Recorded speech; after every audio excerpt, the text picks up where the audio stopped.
Assalamualaikum warahmatullahi wabarakatuh. Apa kabar anak sekalian? Mudah-mudahan pada kesempatan kali ini kalian semuanya berada dalam keadaan sehat walafiat ya, tidak kurang satu apapun juga. Baik anak sekalian, berjumpa kembali dengan Pak Sarjono. Kesempatan kali ini kita akan belajar materi pelajaran IPA untuk kalian kelas 9 ya. Dengan tema pada pertemuan kali ini yaitu tentang listrik statis. Nah, listrik statis pada subtema kita akan fokus membahas pada hukum atau gaya Coulomb ya. Namun anak sekalian, sebelum kita memulai pembelajaran kita hari ini, ada baiknya kita berdoa terlebih dahulu sama-sama ya, berdoa sebelum belajar. A'udzubillahi minasyaitonirrajim. Bismillahirrahmanirrahim. Raditu billahi rabba wa bil islami dina wa bi Muhammadin nabiyya wa rasula. Rabbi zidni ilma warzuqni fahma. Amin. Selesai.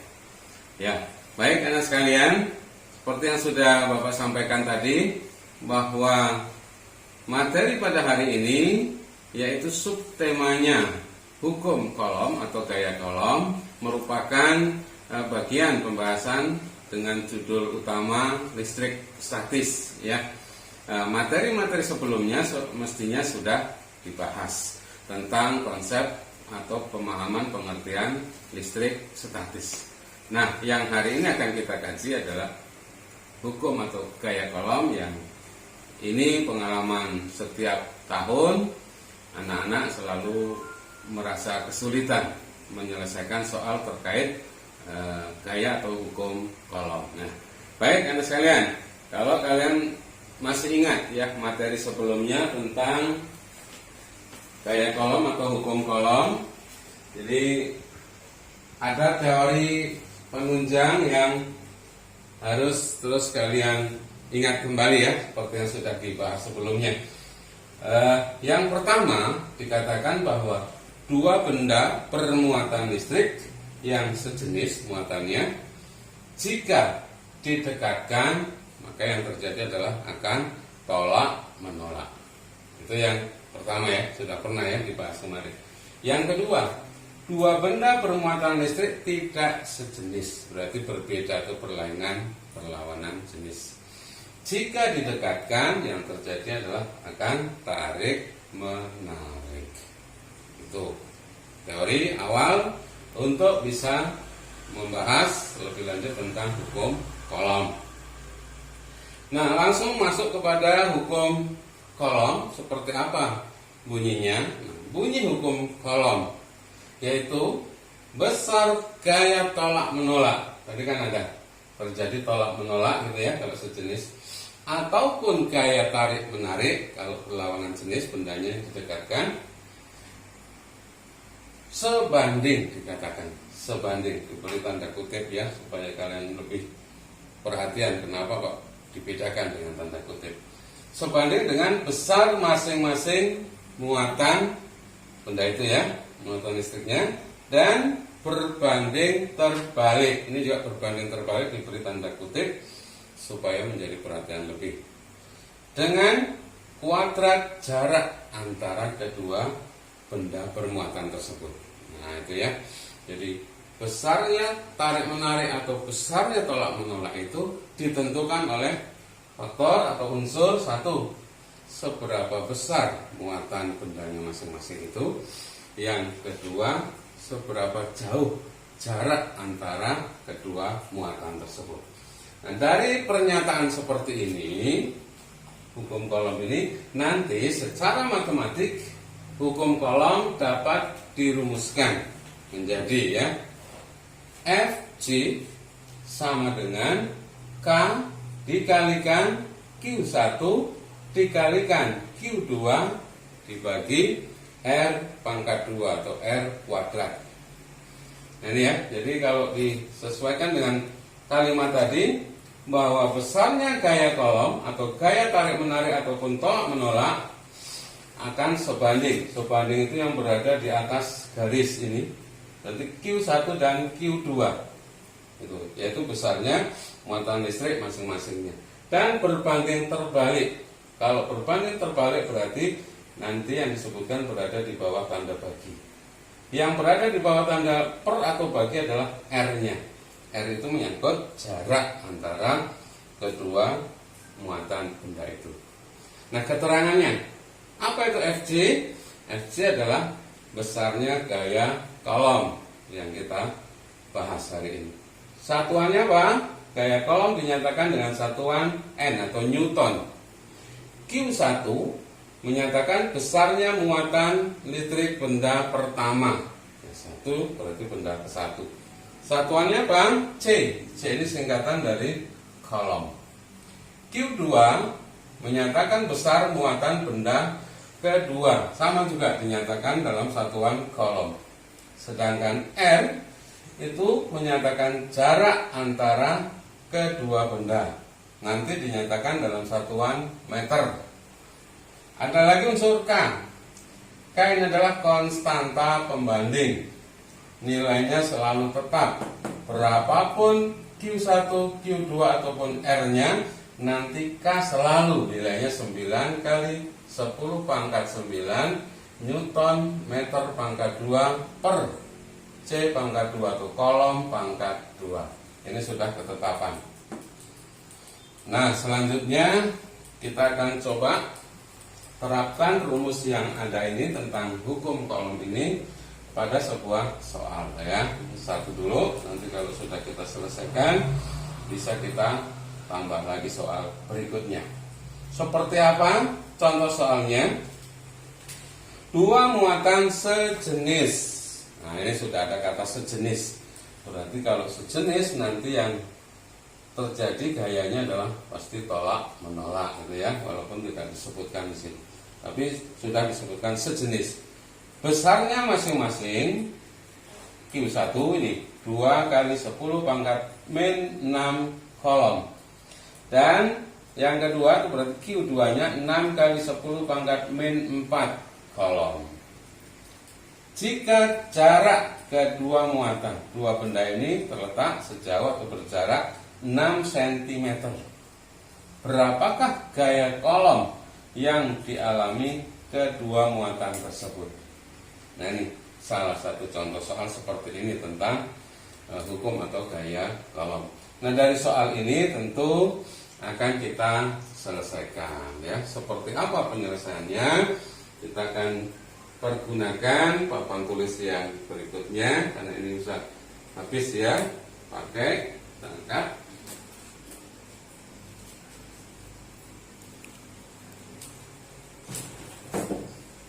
Nah, jadi penyelesaian dari soal yang ada itu masih teringat ya, soalnya dua muatan sejenis, besarnya masing-masing, berarti yang Q1 2 kali, kita tuliskan di sini diketahui 2 kali 10 pangkat min 6 kolom.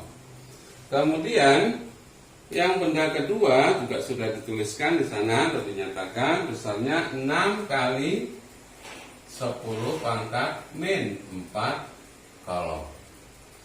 Kemudian data apa lagi yang ada di soal? Jika jarak kedua muatan 6 cm, berarti R-nya 6 cm.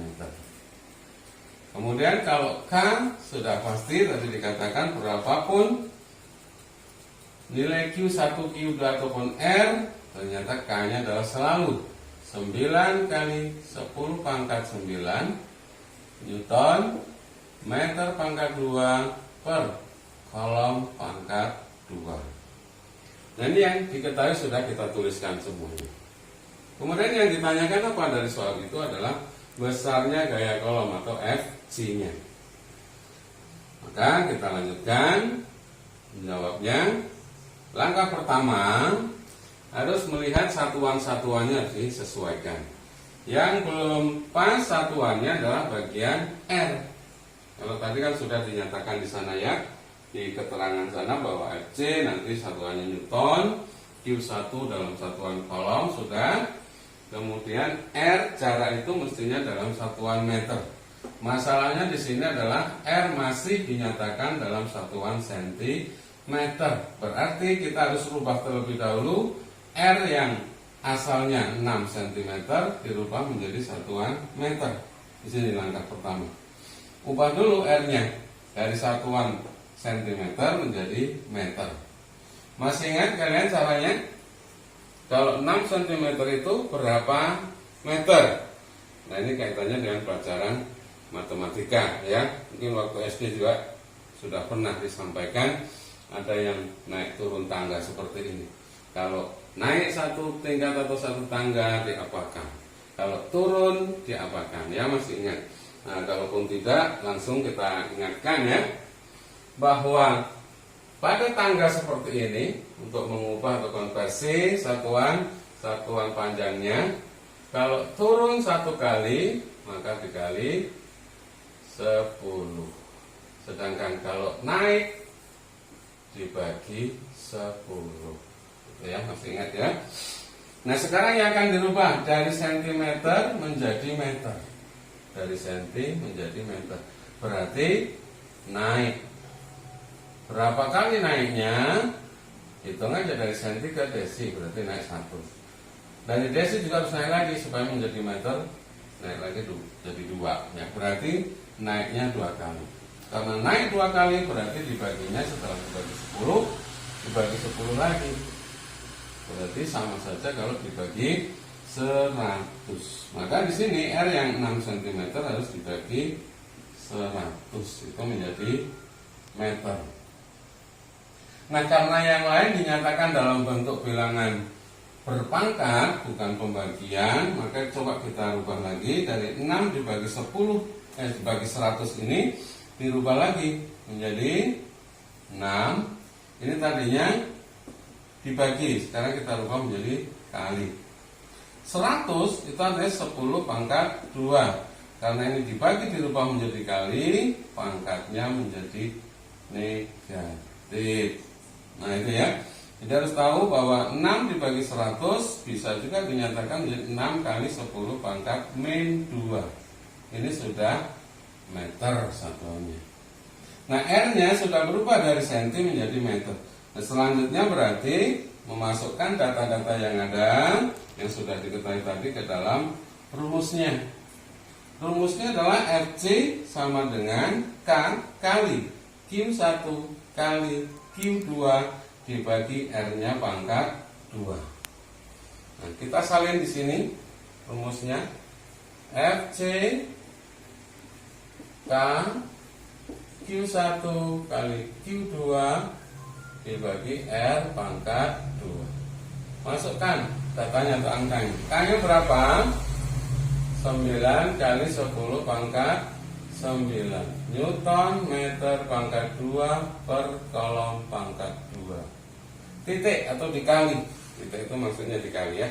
Q1 berarti 2. Titik lagi tandanya kali itu maksudnya 10 pangkat min 6 kolom. Kali lagi Q2 6 10 pangkat min 4 kolom. Q1 sudah dimasukkan, Q2 sudah, kemudian K juga sudah, ini dibagi. Aduh, nggak lurus ya pembaginya. R pangkat 2, R-nya adalah 6 kali 10 pangkat min 2 meter. Karena pangkat 2 berarti dikalikan dengan bilangan yang sama, yaitu 6 kali 10 pangkat min 2 meter. Itulah nyatanya kuadratnya seperti itu, dituliskan 2 kali ya. Nah, sekarang langkah selanjutnya adalah terkait satuannya. Satuannya bisa dicoret pada bagian mana saja. Di bawah ada meter dikali meter. Nanti kalau dikalikan meter kali meter pasti menjadi meter pangkat 2. Di bagian atas juga ada meter pangkat 2. Berarti bagian meter pangkat 2 bisa dicoret ya. Perhatikan. Selain meter, apalagi yang bisa dicoret? Ada kolom, nanti dikali kolom. C dikali C, berarti C pangkat 2. Di sini ada per atau dibagi C pangkat 2, berarti C pangkat 2-nya habis. Yang tidak tercoret, yang tersisa satuannya hanya N. Berarti nanti berapapun angka di depannya, satuannya adalah N atau Newton. Itu dari satuannya. Kalau satuannya sudah, sekarang angkanya coba kita lihat. Di sini ada angka 6, di bawah juga ada angka 6. Berarti 6 dibagi 6, 6-nya habis. Ya, perhatikan, jangan asal coret. 10 pangkat min 2 dikali 10 pangkat min 2. Matematika lagi. Nah, hasilnya adalah 10 pangkat min 4. Nah, 10 pangkat min 4 dibagi 10 pangkat min 4 di sini habis. Nah, kita salin dulu. Yang tersisa adalah 9 kali 10 pangkat 9 dikali 2 dikali 10 pangkat min 6 Newton dibagi bawahnya 6, ya. Kemudian kita teruskan, masih ada dibagi 6, sedangkan yang atas ada 9, ada 2.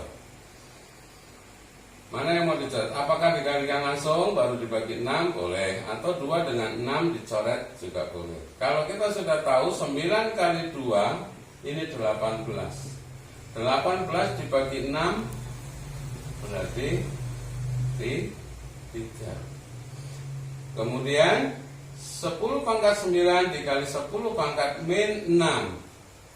Pangkat dengan pangkat dikalikan, maka pangkatnya dijumlahkan. Maka yang angka depannya 3, 10-nya pangkat berapa? Terganggu nggak coretannya ini? Ya nggak terganggu ya.